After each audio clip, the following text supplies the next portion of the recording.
Greetings, everyone. I am DeAndre Dre Bay, Prime Minister of Elodium Morris Pradia Monte, Colorado, and the Vice Chairman of the Wazir Regional Council.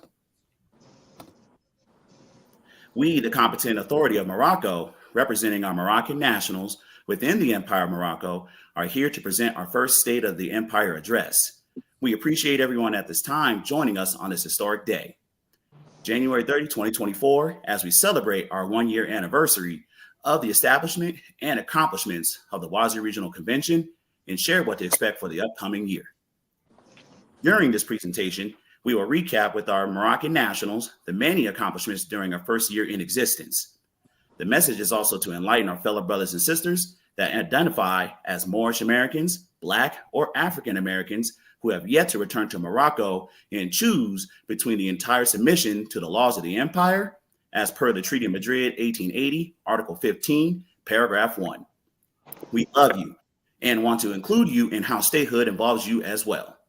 First, we want to share the preamble of the convention in the Empire of Morocco, the Wazir Regional Council, which was ratified 1 year ago on January 30, 2023.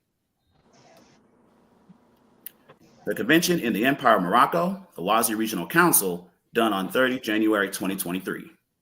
We, the competent Moors of the Empire of Morocco, do hereby establish a multilateral convention by the member states parties to the convention and have combined our efforts to reign in the order of unity and accountability throughout the Moorish Empire. Bearing in mind that the Wazir Regional Council and its recognized member states shall be guided by the norms of treaties and international law, with a view to preserving the purpose and principles concerning the sovereign equality of modern Moroccan states and the maintenance of international peace and security. Believing that the Regional Council reforms on friendly diplomatic intercourse, privileges, and immunities shall contribute to the development of consular relations between all Moorish states and between foreign dependent states of the United States of America in Morocco, irrespective of their differing constitutional and social systems.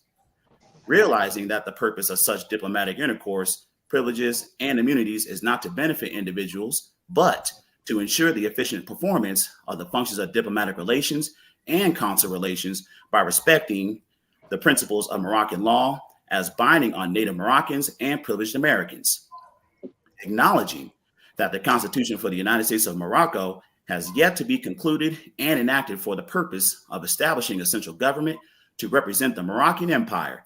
Therefore, the WRC Council and the WRC Office of the Secretariat shall assist the member states until the Constitution of the United States of Morocco is convened into session.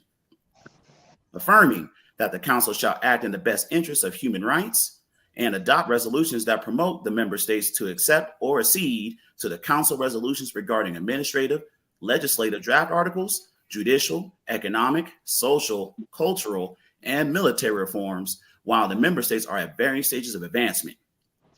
Emphasizing that the combined efforts of states to any dispute can be expressed through a joint declaration of intervention as erga omnes parties to help unite our efforts for the common defense of our interdependent states. Convinced that the heads of state shall embody the sacred trust of duty, honor, and accountability to protect the United States of Morocco alliance and its borders, people, and property, and foster friendly relations between Moroccans and Americans. Reaffirming that treaties, international law, peremptory norms, just cogents, and the principles of uti possidetis juris, inter alia, shall continue to govern questions not expressly regulated by the provisions of the present multilateral convention. Solemnly, the respective Wazir of their recognized Moorish governments have assembled in the state of Elodium Morris Pradia Monte, Colorado, have exhibited their full powers and to be good in due form, and have agreed to the present multilateral convention in the Empire of Morocco, and do hereby establish the United States of Morocco alliance to be known as the Wazir Regional Council. Next, it's my pleasure to introduce Prime Minister Abdul Smith Bey of Elodium Morris Pradia Monte, Georgia, and Chairman of the Wazir Regional Council, Islam.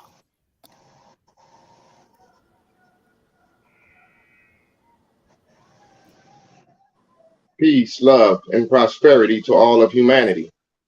I am Abdul Smith Bey, Prime Minister of Elodium Morris Pradia Monte, Georgia, also known as AMPAG, and Chairman of the WRC. As a people, our biggest hurdle has always been unity amongst us. We lacked our own laws and structure to peacefully settle disputes amongst ourselves as well as those with the United States government. In studying the United Nations Charter, we discovered the proper way to peacefully settle contentious disputes, and it was found in Chapter 6, Article 33. This competent approach establishes unity amongst our several Moroccan states and provides protections from attacks by the foreign United States in order to maintain peace and security for our Moroccan states, officials, and nationals within the Moorish Empire. In November of 2022, we realized a political group forming seeking recognition for not following the customary norms of international law, known as uti possidetis juris. This group attempted to combine three non-self-governing territories as one. Therefore, we thought it proper to come in and give guidance in the matter. Our efforts were unsuccessful. However, a question was presented asking what gave us the authority to correct the issue. It was a fair question because at the time, we did not have the convention in writing, ratified through the Constitutional Procedures, and deposited with the United Nations Secretary General to establish its full powers and authority.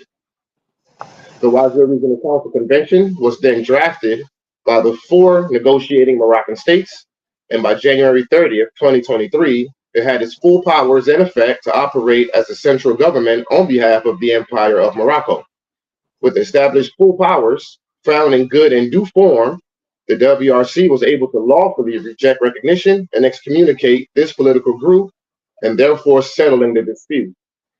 12 months later, the Wazir Regional Council is the competent Moroccan authority enforcing its political power to decolonize our homeland known as the Moroccan Empire. Next, it's my pleasure to introduce Prime Minister DeAndre Dre of Alodia Moorish Radio Monte, Colorado, and Vice Chairman of the Wazir Regional Council.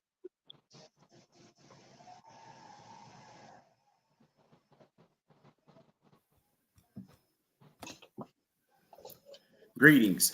I am DeAndre Dre Bay, and I am the Prime Minister and Head of State for Alodia Moorish Radio Monte, Colorado, and also the Vice Chairman of the WRC. My topic of discussion will be going over the establishment of the WRC and who were the negotiating states in the drafting of the WRC. Where we derived our authority to create the WRC comes from the customary norms of international law in the 1945 United Nations Charter, Chapter 6, Article 33, Sections 1 and 2, and also in the Vienna Convention on the Law of Treaties, 1969, Article 2, Sections E, F, and I, which talk about being negotiating states, contracting states, and intergovernmental organization. The term negotiating state means, according to international law, a state which took part in being active in the drawing up and adoption of the text of the treaty.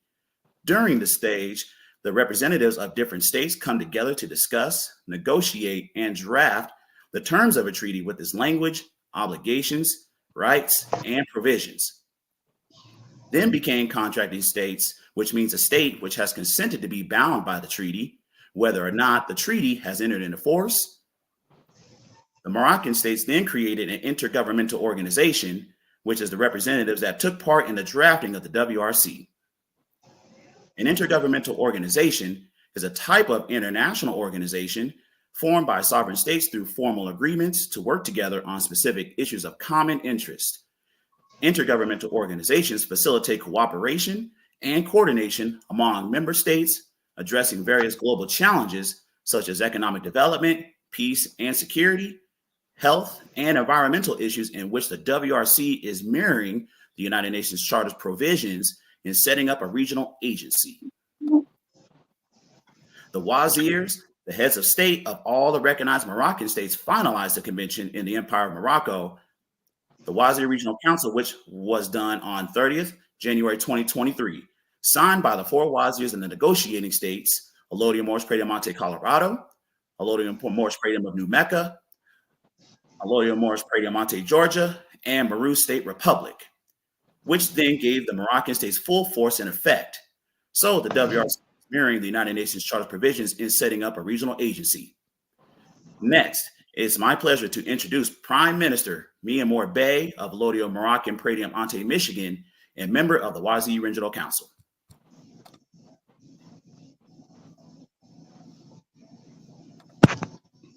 Greetings, peace, love, and light. I am Mia-Moore Bey, Prime Minister of Alodia Moroccan Pradium Ante, Michigan, also a member of the YZ Regional Council. Once the 4 negotiating states ratify and deposit the convention with the United Nations, the YZ Regional Council came into full force and effect and open for other Moroccan states to become a contracting party to the convention. The 3 contracting states are Alodia Moroccan Pradium Ante, Michigan, Dia de Mentes, Aurora, Morocco, Prius, Texas, and Skuru State Republic.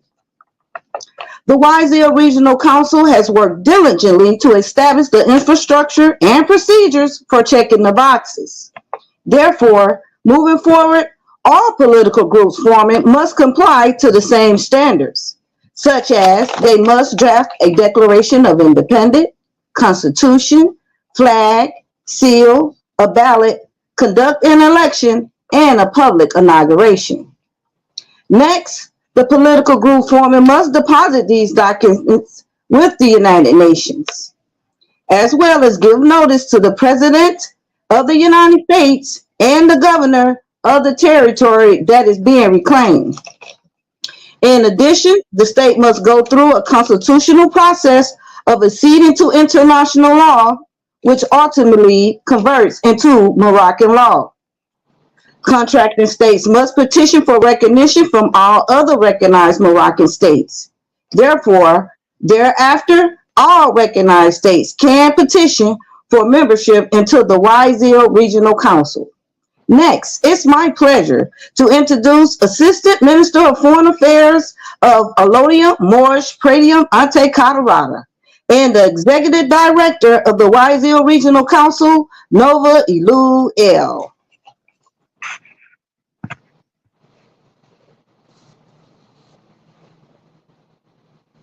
Greetings, my name is Nova Ilou El. I am the Assistant Minister of Foreign Affairs for Alodia Moroccan Pradium Ante, Colorado. Its acronym is AMPAC. I'm also the Executive Director of the Office of the Secretariat, which is the organ responsible for assisting the overall administrative duties of the YZ Regional Council and the trusteeship system. As the executive director, I must share this is my biggest opportunity. Our staff has sacrificed our personal time and our careers to learn and teach government. As a result, I have never been more proud of the accomplishments of these individuals. I stand here locked with 7 recognized states unified as one voice, one step at a time, drafting policies, procedures, and resolutions to assist Moors with the tedious task of following the principles of international law, applying our studies of case law, pulling out the implied tasks to create processes which are repeatable, duplicatable, and transferable. These meticulous administrative guidelines promote conformity amongst the Moroccan states. We must lean on diplomatic relations to ensure we are prepared to possess and enforce the political power given to the Moors. Treaties are the supreme law of the land, and we have been derelict of our duties, lacking administrative reforms. Not anymore. We know the power the Moors possess, and the WRC is here to teach government. We are now wearing the same uniform, one team, one mission, and that is to win. Our work within the Office of the Secretariat fosters unity, accountability, transparency in order to maintain peace and security for all Moroccan nationals while we maintain friendly relations amongst Americans and all other foreigners alike. The overall goal of the Office of the Secretariat is to ensure that no more state is left behind.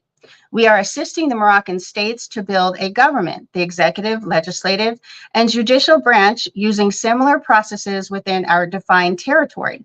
These tasks are necessary to obtain our sovereignty and independence, to enforce our integrity of domain, to establish economic liberty without any inequality. Nothing valuable is ever easily acquired. We must succeed together. As we close out our inaugural year, I and the supporting staff of the Office of the Secretariat celebrate our many accomplishments as we look forward to supporting the Moors who are moving in unison and courage to decolonize. We are excited to be a part of the reemergence of the empire and thank our Moroccan nationals for your support. Next, it is my pleasure to introduce Marcus Maymoun Al-Merzouk, Inspector General of the Wazir Regional Council and Minister of Defense for Allodium, Moorish Pradium, Auntie Colorado. Ashe.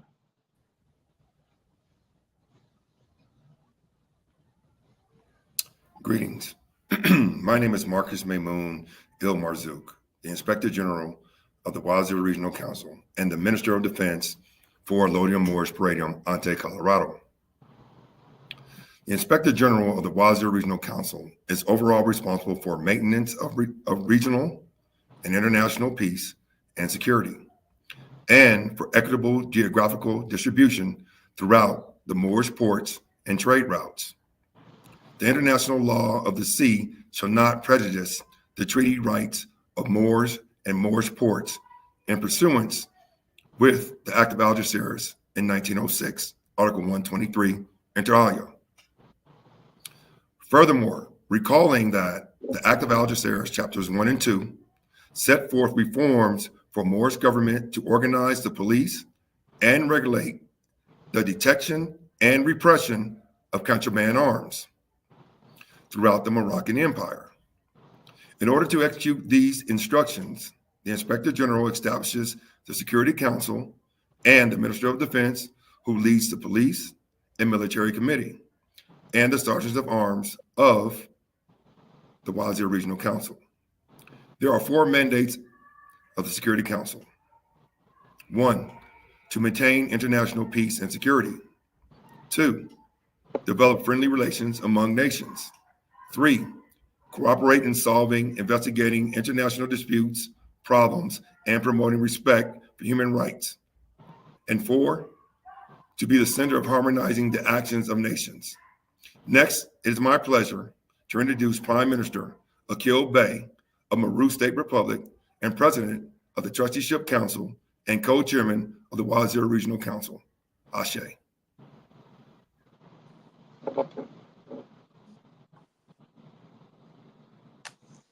Greetings. I'm Akil Bey, the President of the Trusteeship Council within the Wazir Regional Council, or the WRC. In this capacity, I take pride in underscoring the significant legacy of the trusteeship system and our unwavering commitment to advancing the mission of decolonization. Building upon the foundation laid down by the United Nations trusteeship system in Morocco. In 1945, the United Nations trusteeship system, the United Nations established the Trusteeship Council, a monumental international organization tasked with guiding 80 countries towards sovereignty and independence. This transformative journey aimed to empower nations, granting them autonomy to shape their destinies and break free from the shackles of colonial rule and creating state governments. On November 1st, 1994, the United Nations Trusteeship Council was suspended, signifying a pivotal moment in the global drive for decolonization. Recognizing the need for continued oversight in the realm of decolonization, the Special Committee on the Situation with regard to implementation of the Declaration on the Granting of Independence to Colonial Countries and Peoples, or the C-24, seamlessly assumed the responsibilities relinquished by the United Nations Trusteeship Council.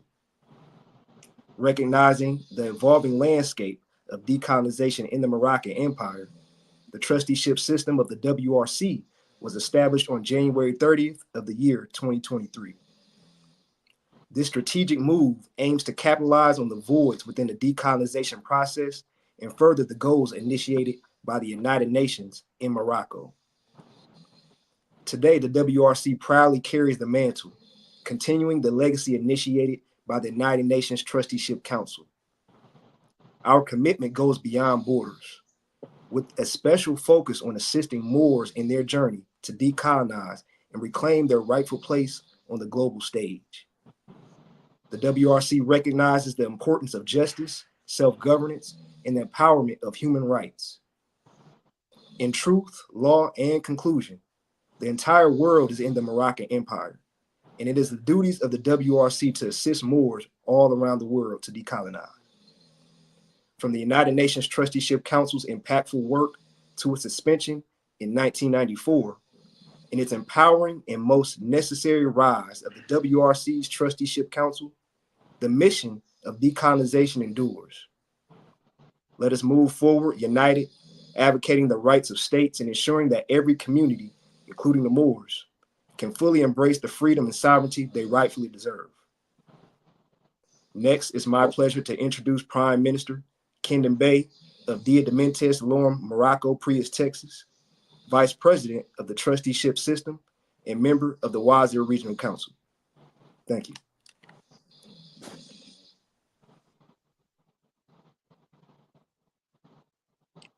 Greetings, brothers and sisters. It is my honor to welcome you all to the first annual State of the Empire address. My name is Kendon Bey, Prime Minister of Dia de Mentes, Lorem, Morocco, Prius, Texas, DMT, WRC member, and Vice President of the Trusteeship Council. In a world where indigenous people have been marginalized and oppressed by colonial powers, we have also failed at our administrative duties to bring about world peace and security. The inhabitants have suffered from historic injustice and results of acquiescence and colonization, which resulted in disposition of our lands, territories, and resources, thus preventing us from exercising in particular or right to administrate judicial, educational, economic, financial, and military reforms.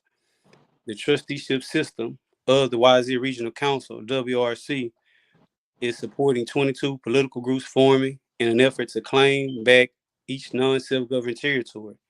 Each territory represents a distinct group of people who have petitioned the WRC to mentor them through the process of decolonization.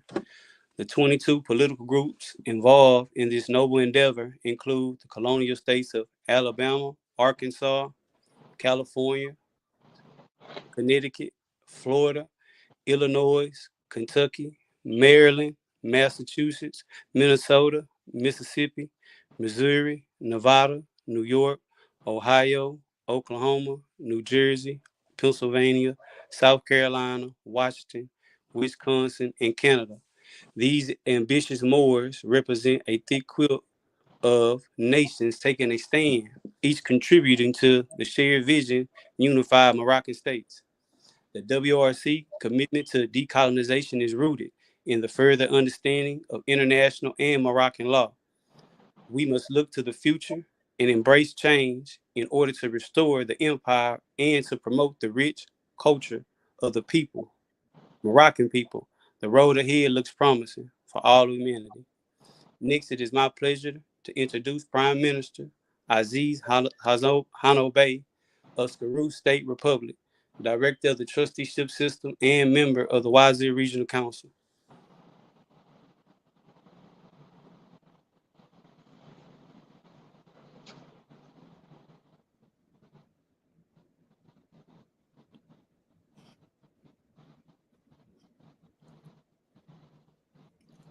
Greetings. I am Aziz Hano Bey, Prime Minister of Skarou State Republic of Morocco, Ante, North Carolina, also known as SERUM, Director of the Trusteeship Council and member of the WRC.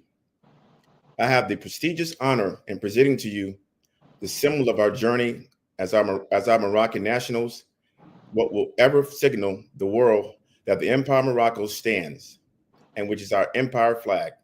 We unveiled our flag on Saturday, October 14th, 2023. The Empire Morocco flag proudly symbolizes the battle of freedom, expressing our wins and defeats, and signifying to all, allies and enemies alike, that the Empire Morocco has reemerged. The adorning color red, green, black, and our flag embodies the historical nature of the Empire Morocco. The vibrant red embodies the fiery spirit of change and transformation that has swept our nation. It symbolizes the blood and sacrifice of all those who strive for a brighter future. Red is a testament of the determination of courage that has fueled our journey. The lush green signifies growth, prosperity, and our flourishing land. It signifies the principles of sustainability, harmony with the environment, and the commitment to nurturing the natural resources of our vast land that sustains our people and preserves our heritage. The bold black represents the centralizing of our government as we join together and recognize Moroccan states through the guidance of the Wazir Regional Council. The black denotes the self-determination of our people, ethnic heritage, and the defeat of our enemies. The black also represents the triple state darkness of the universe, which signifies the end of each phase of consciousness being birthed into light. The five-pointed star in the center is known as the Seal of Solomon and is used to show the link between the nation of God, representing the Moors, standing on the 5 points of light: love, truth, peace, freedom, and justice. It also symbolizes the 5 elements of earth, air, fire, water, and spirit. The 2 green stripes represent the foundational laws and awakening of the empire. The top symbolizes the international law and the bottom, Moroccan law. The flag serves as a symbol of our aspirations for the future and a constant reminder of our supreme determination to preserve the spirit of harmony and unity that underlies the divine principles for all humanity, Islam. Next, it's my pleasure to introduce Minister of Defense, Marcus Maymoun El Marzouk of Alodia Moorish Palladium, Ante, Colorado, and Inspector General of the Wazir Regional Council.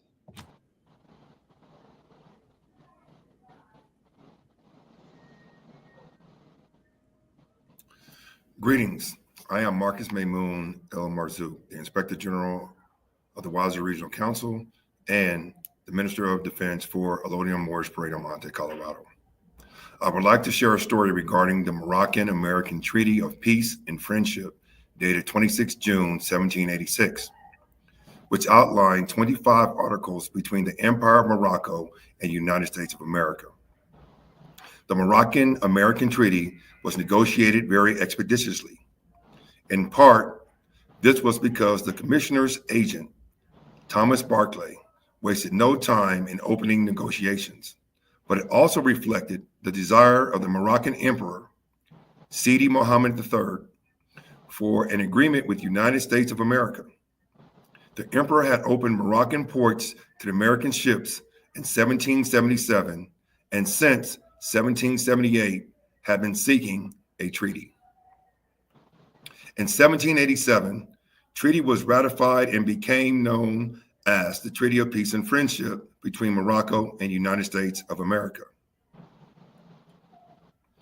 To all persons to whom these presents shall come or be made known, whereas the United States of America and Congress assembled by their commission, bearing date the 12th day of May, 1784, thought proper to constitute John Adams, Benjamin Franklin, and Thomas Jefferson, their ministers plenipotentiary, given to them or a majority of them full powers to confer, treat, and negotiate with the ambassador, minister of commissioner of His Majesty the Emperor of Morocco, concerning a treaty of amity and commerce, to make and receive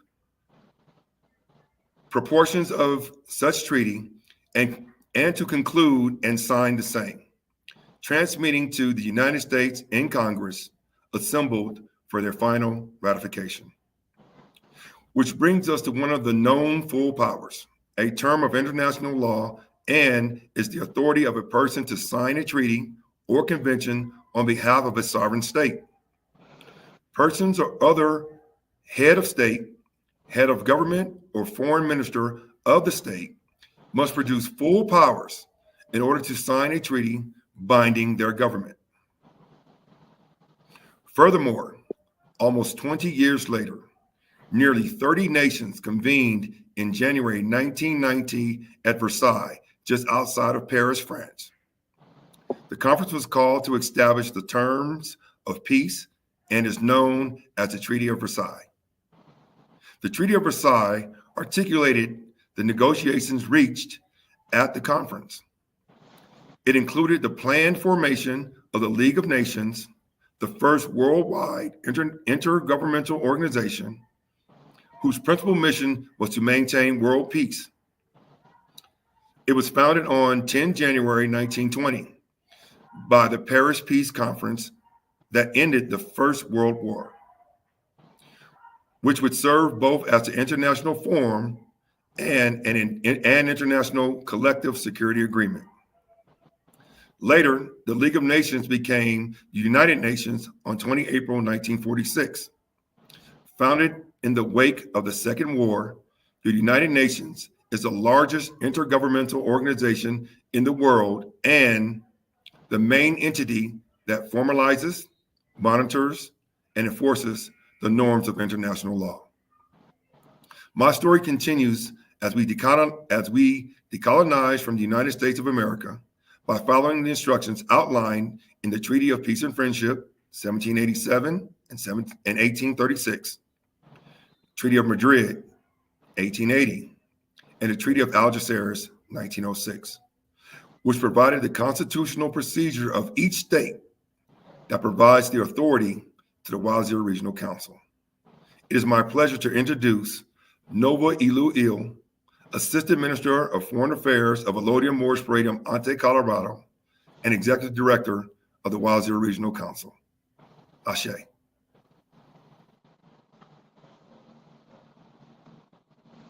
Greetings, I am Nova Ilu Il, Assistant Minister of Foreign Affairs and Executive Director of the Wazir Regional Council. The Wazir Regional Council derives its authority in Morocco from following the constitutional procedures of each state. After the Wazir Regional Council was drafted, the convention, which was ratified and deposited with the United Nations, each Moroccan state then acceded to the convention by passing a bill in the legislative and executive branch, giving them full powers. Each Moroccan state then notified the United States federal agents and the agents of the charter colony, such as the governor, secretary of state, and the state's attorney general. Therefore, in order to access international law, a constitution must be ratified and deposited with the United Nations. A constitution is recognized as an instrument of international law that gives you access to treaties such as the Treaty of Peace and Friendship, 1787, and 1836, the Treaty of Madrid of 1880, and the Act of Algeciras of 1906. This is where we derive our authority, along with the Charter of the United Nations, Article 73, Article 33, Section 1, and the Resolution 1514. Next, it's my pleasure to introduce the Prime Minister, Amir Hassan Il, of Elodium Moorish Palladium of New Mecca and co-chair of the Wazir Regional Council.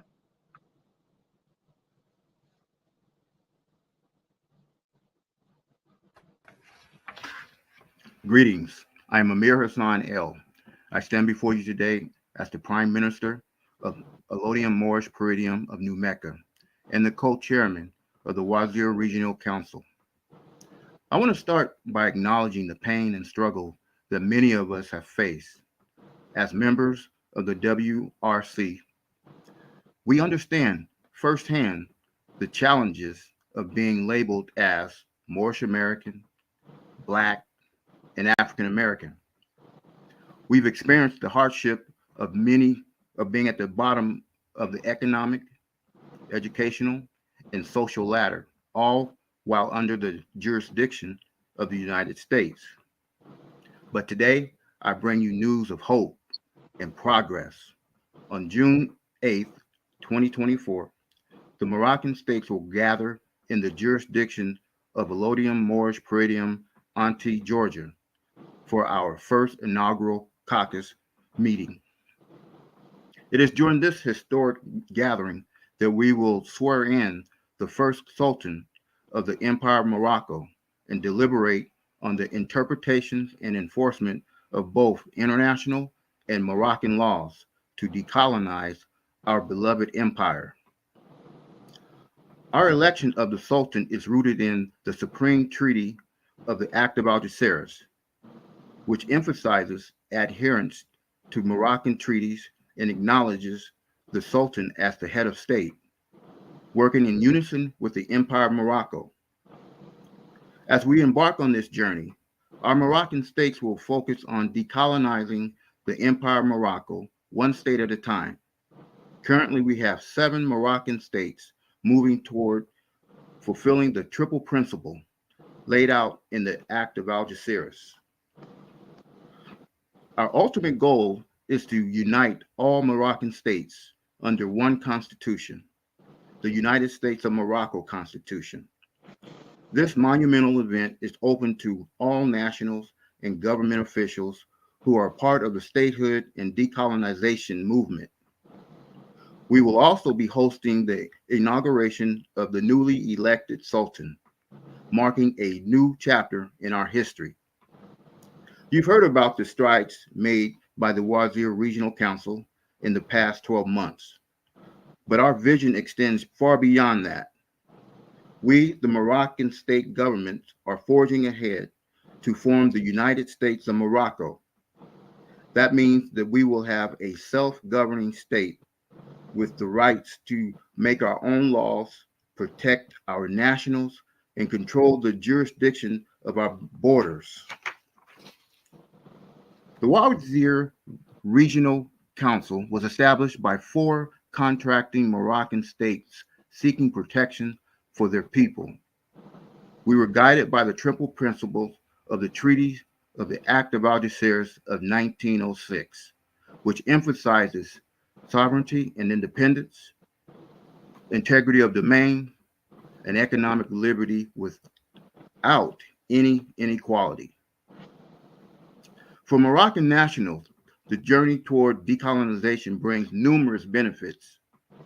You will have the opportunity to shape your own political, social, economic, and cultural futures as the Moroccan states become self-governed. Once decolonization is complete, you will live in a country with laws designed to protect you as first-class citizens, ensuring fairness in all aspects of life. Under the jurisdiction of the Moroccan state government, disputes will be settled in Moroccan consular courts.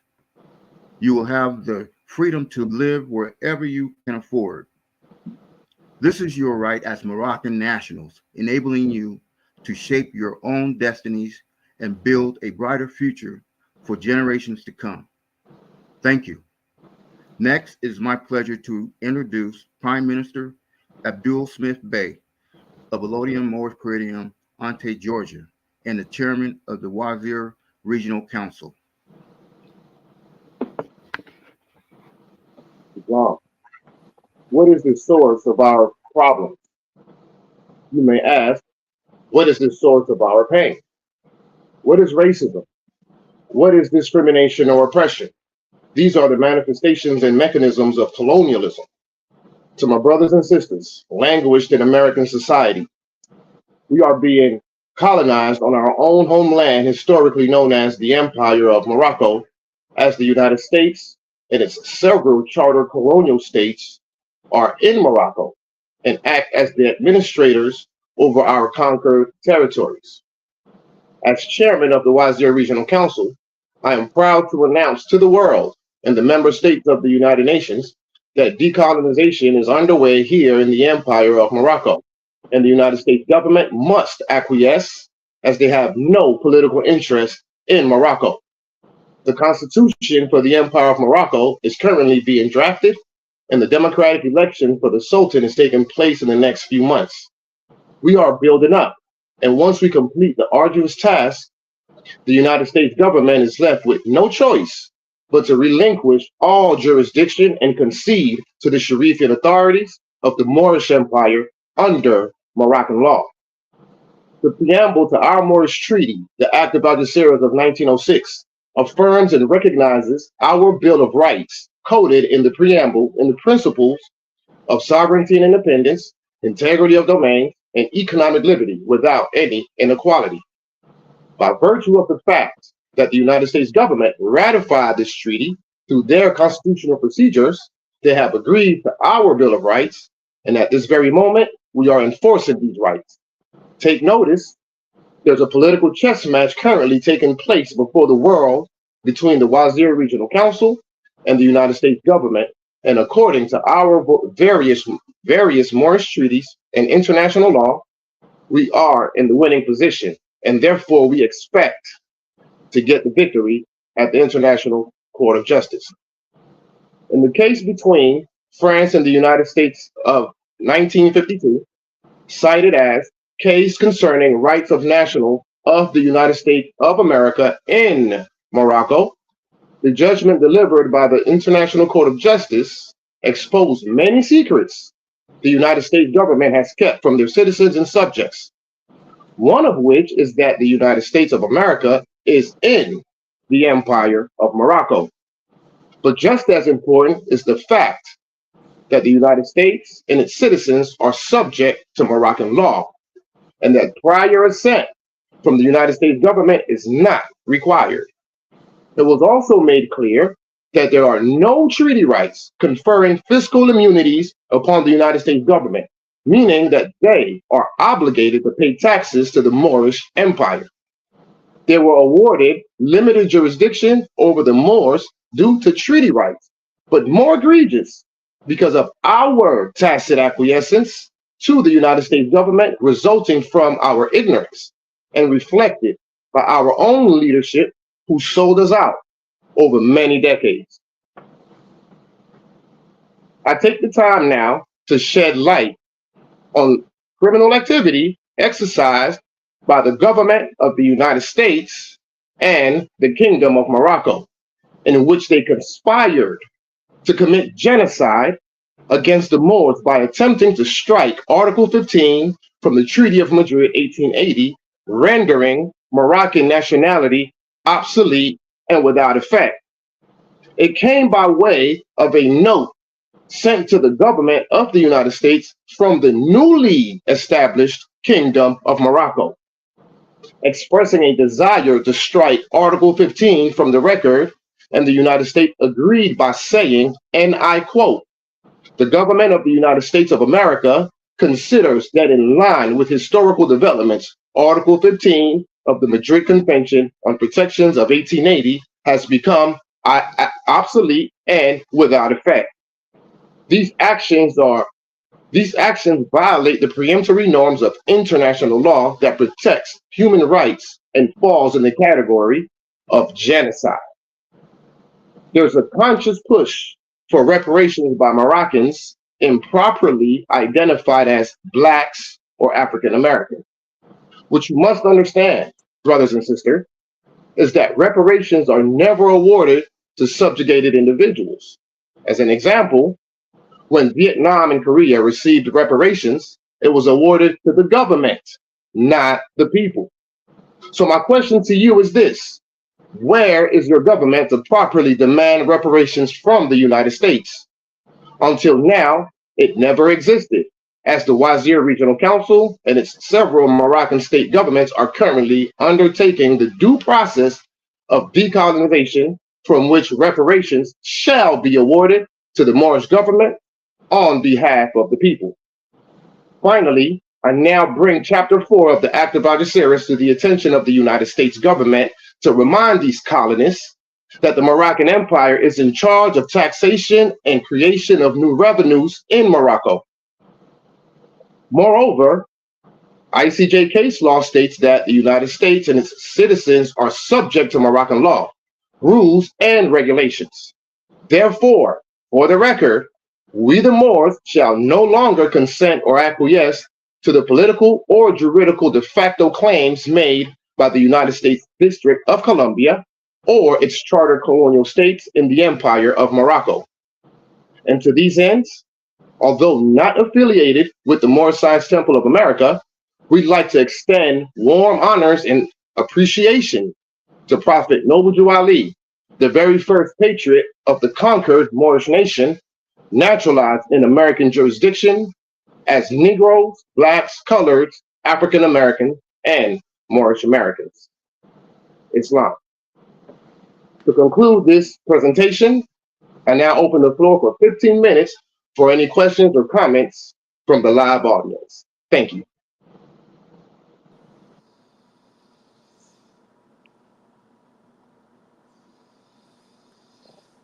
The first question from Cicero Bay. When will the Moors be able to vote for a sultan, prime minister for the United States of Morocco, etc.? Great question, Brother Cicero Bay. February 29th of this year opens up the candidacy. And so we will allow 2 months of campaigning for any wazir who may have the desires to be elected as Sultan of the Empire. And the election day, tentatively at this moment, would be May 12th on Mother's Day. May 12th will be the day, the election day for the Sultan. And upon completion of that day, we'll tally the votes, and whoever wins the election will then be sworn into the office on June 8th during our inaugural caucus meeting. Islam. Second question by Vontae Bay. How many people are up for Sultan? Should it be a government official from each state? At this moment, we don't have a tab on how many people are putting their names in the hat to become Sultan. However, yes, it would be part of the requirements would be the wazir of each provincial state government. So any wazir who meet the criteria, which as a wazir you would meet the criteria. Obviously, you may put your name in the hat to be elected as Sultan. However, at this moment, we don't have a full count as to how many or who they are. There are no further questions at this moment. Okay, we'll wait about another 3 minutes or so before we adjourn.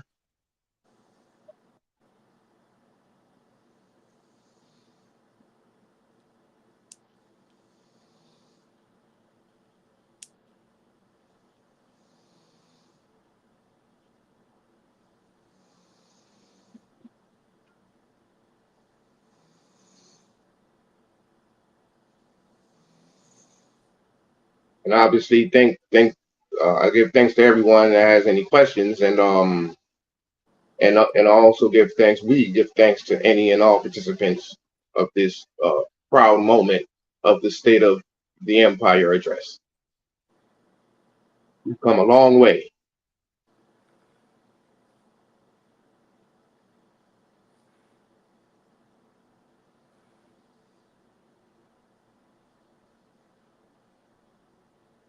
Another question has been raised on the floor by Yes. Khadija Bay.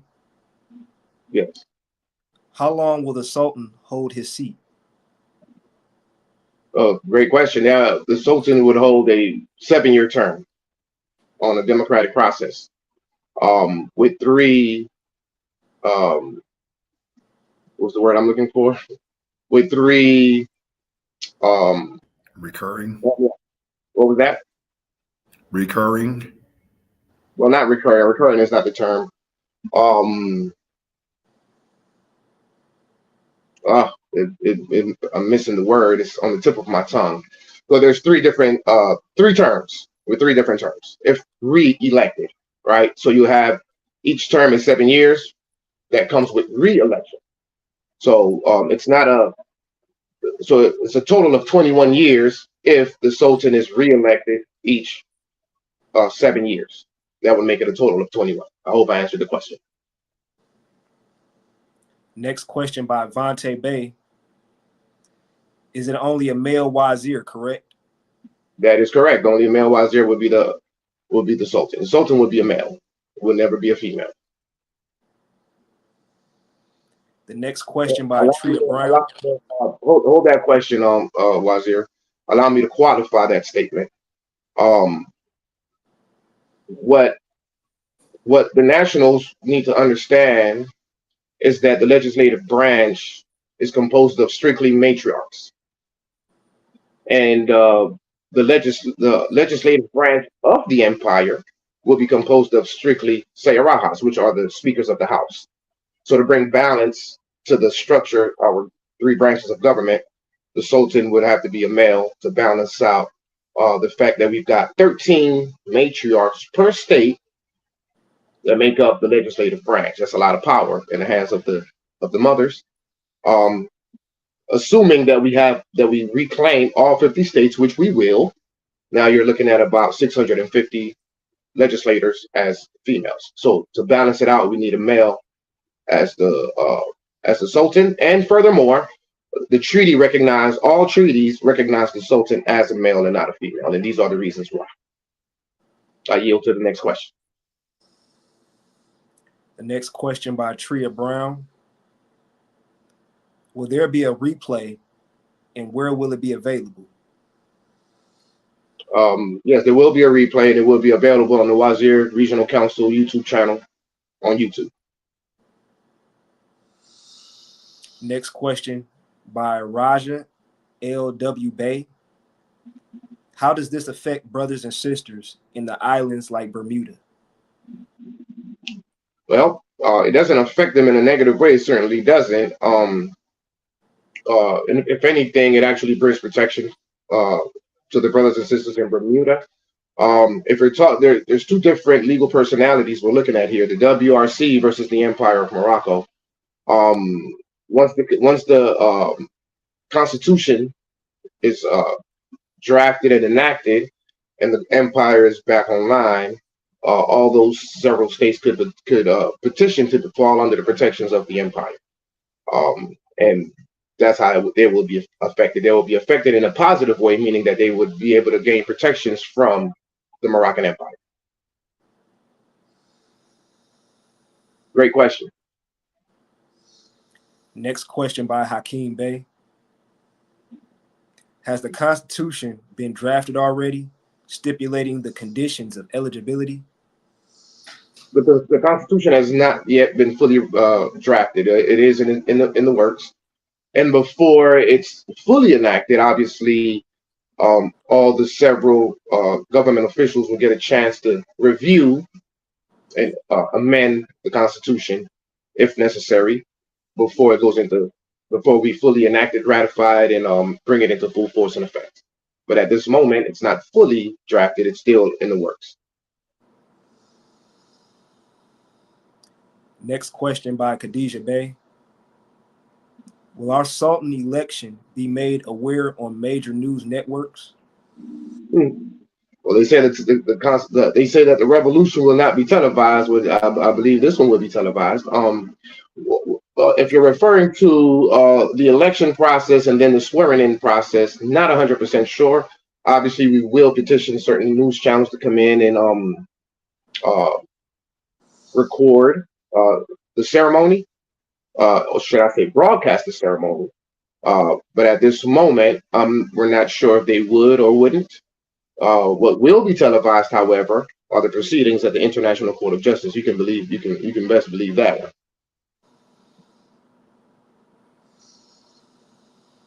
At this time, there are no more questions. Okay. Currently is 8:55. We can remain for another 5 minutes if you guys agree, and we'll close out at 9 o'clock. Thank you.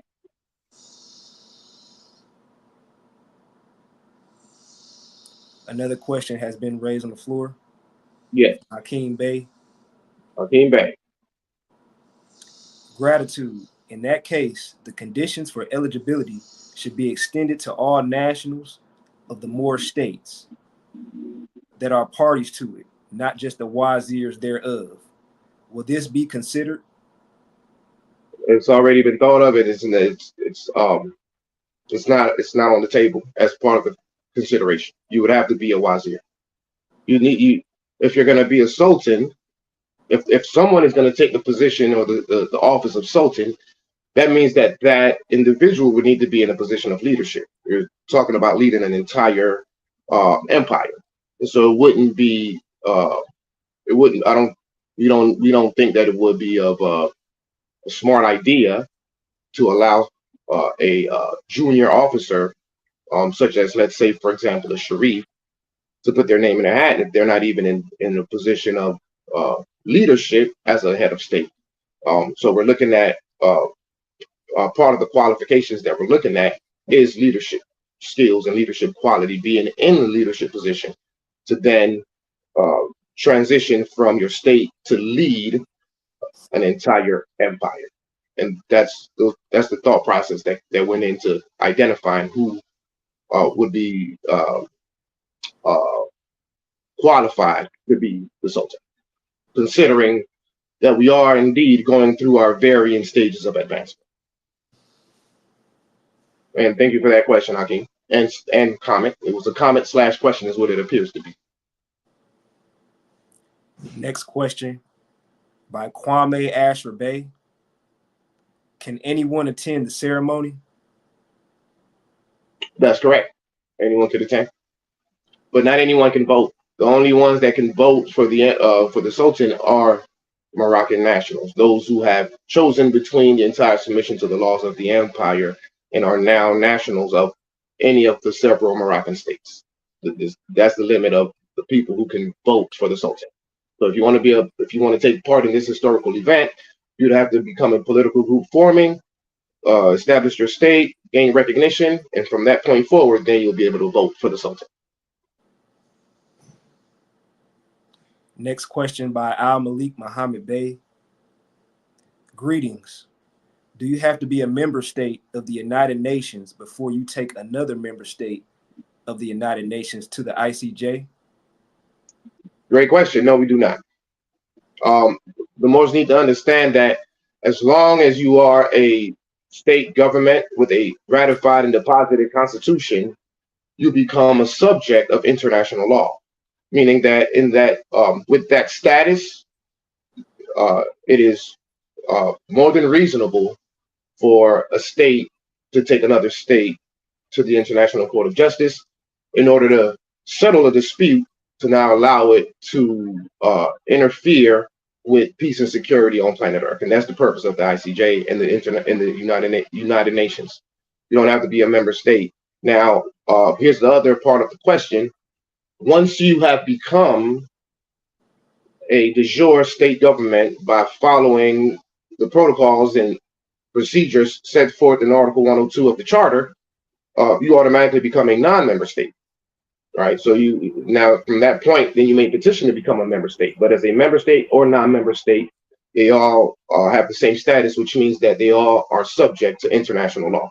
And by that way, the ICJ has the compulsory jurisdiction to oversee any case, especially if that state recognizes the statute of the ICJ through their constitutional procedures.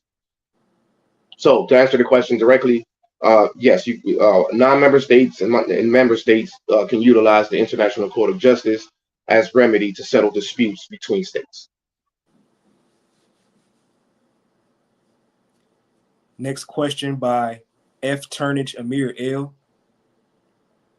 When can Moorish subjects choose to become part of a Moorish state? It depends on if you have a established Moroccan state in your non-self-governing territory. If not, then what you would have to do is establish a government, a Moroccan state government within that non-self-governing territory to make it self-governing again. The process of doing that, coupled with the recognition from the WRC, completes the process of you choosing between the entire submission to the laws of the empire and coming back home, repatriating back home to Morocco out of American jurisdiction.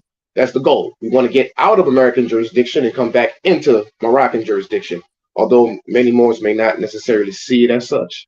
But that's essentially the goal, which is actually a ruling. It's a ruling coming from the Sultan of Morocco by way of the treaty, the right of protections in Morocco, the Treaty of Madrid, 1880, specifically speaking, Article 15, Paragraph 1, in which it states that any subject of Morocco who's been naturalized in a foreign country must choose between the entire submission to the laws of the empire. And as we know, the Moors, who are classified as Negroes, Blacks, Colors, and African Americans, are naturalized subjects of Morocco who have been uh, ruled to come back home to Morocco by way of Article 15. And this is the reason why the United States government and the Kingdom of Morocco entered into a conspiracy amongst themselves to make an attempt, in part, to strike Article 15 of the Treaty of Madrid, which was a violation of the preemptory norms of international law, jus cogent, human rights, which falls in the category of genocide. So I guess what I'm saying is that the United States government and the Kingdom of Morocco are complicit in a conspiracy to genocide the Moors on paper by way of legislation, but it was done in part. But it was an attempted genocide. It was an attempted genocide nonetheless. Article 15 is a very powerful treaty article of the Treaty of Madrid, which is why the United States and the Kingdom of Morocco have put themselves in a dangerous situation by conspiring to strike that article, which would then violate the human rights of the Moors. Islam. Next question by Vontae Bay.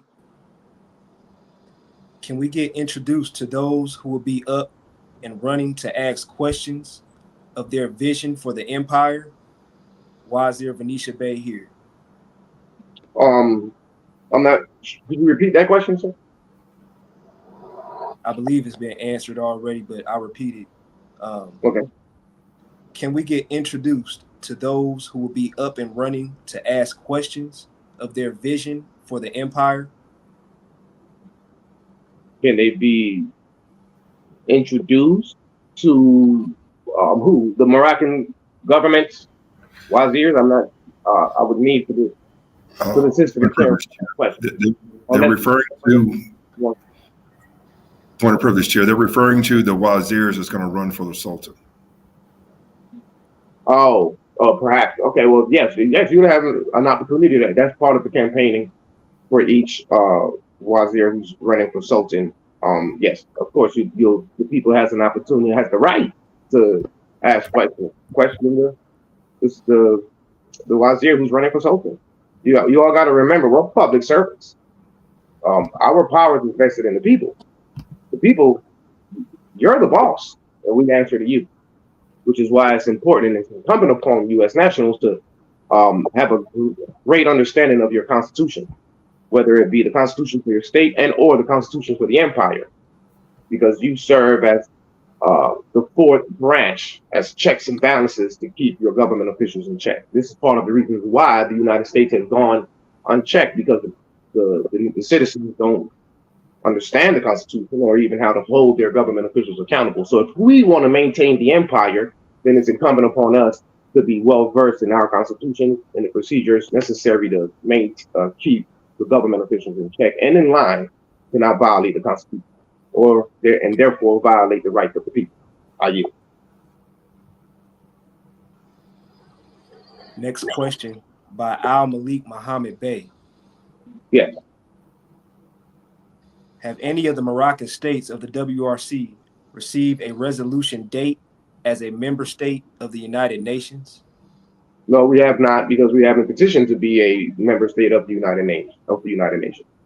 We're still building up towards bringing the empire and the Sultan back onto the political chessboard. And the empire, along with the Sultan as the highest authority on planet Earth, we're not equal to the member states of the United Nations. We have a higher authority, so we wouldn't necessarily be members. We would have an observatory status, meaning that we must observe and basically govern the charter of the United Nations. Not so much so be subjects to the United Nations. These are certain principles that Moorish Americans don't understand because they don't study, or at least not international law. I yield. There are no more questions at this time. Excellent. Well, I think we've answered enough questions. What do you all think? Do you think that that's sufficient, or should we hold on for another couple more questions? What does the panel think? I think that's sufficient enough. I think we're good. I think that was excellent. Thank you for all the questions, Yes, I everyone. We agree. appreciate it as well. Thank you for all the questions. And so we have here Brother Hano, Aziz Hano Bey, Wazir of Serum, Brother Amir Hassanel, Wazir of New Mecca, Brother Akil Bey, Wazir of Meru State Republic, Matriarch, and more importantly, Wazir of Alodia Moroccan Parade Monte, Michigan, Sister Mia Moore Bey, Brother the Wazir of Dimti, Kendon Bey, obviously DeAndre Dre Bey, the Vice Chairman of the WRC and Head of State for Alodia Morris Peridium, Ante, Colorado, and the Inspector General of the Wazir Regional Council and Minister of Defense for Alodia Morris Peridium, Ante, Colorado.